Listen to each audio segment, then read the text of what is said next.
La petite église de Saint-Blaise, construite dans la seconde moitié du XIIe siècle, se rattachait autrefois à un complexe hospitalier destiné à accueillir les pèlerins de Saint-Jacques de Compostelle. Le village où elle se trouve, voisin du col du Somport, est situé sur une ancienne route reliant la France à l'Espagne. Le pèlerinage à Saint-Jacques de Compostelle, associé à la reconquête chrétienne, a été grandement encouragé par l'abbaye de Cluny. Curieusement, la petite église de l'hôpital Saint-Blaise comporte de nombreux éléments hispano-arabes.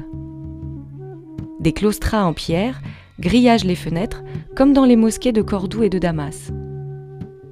Mais c'est la modeste coupole montée sur nervures au croisement de la nef et du transept qui est l'héritage le plus direct de l'architecture musulmane.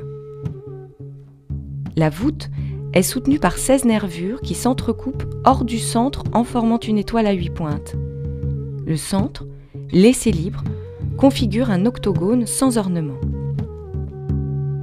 Or, les exemples les plus anciens de coupoles montées sur nervures se trouvent en Andalousie, dans la grande mosquée de Cordoue.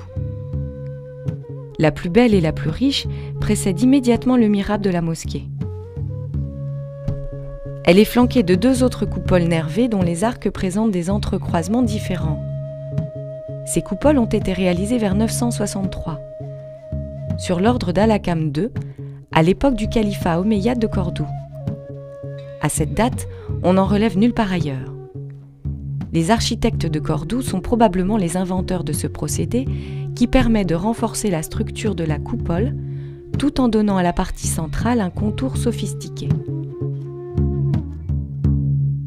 À partir de Cordoue, la formule se diffuse dans le monde musulman. Elle est employée en 1086 à Tolède, dans une petite mosquée de quartier, celle de Bab al-Mardoum.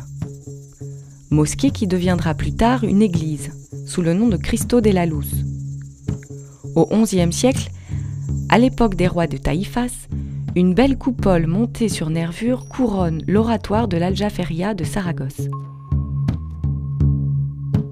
À l'époque des Almoravides et des Almohades, elle passe en Afrique du Nord, par exemple dans la grande mosquée de Tlemcen.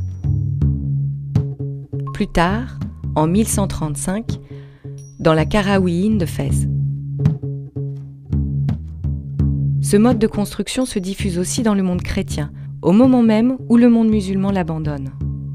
En Espagne chrétienne, la technique, sans doute apportée par des ateliers mozarabes itinérants, se propage au XIIe siècle en Castille et en Aragon. On citera la chapelle du monastère cistercien de la Huelgas ou la petite église de Torres del Rio, qui l'une et l'autre sont dotées d'une coupole de ce type.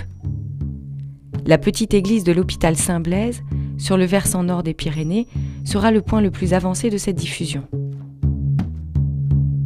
En Europe du Sud, la coupole à nervures apparaîtra une dernière fois au XVIIIe siècle, au moment où triomphe partout le style jésuite.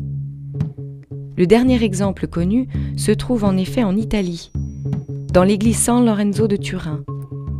Il s'agit d'un magnifique lanternon sur arc entrecroisé que son architecte, le père Guarini, a conçu et réalisé après un voyage d'études en Espagne.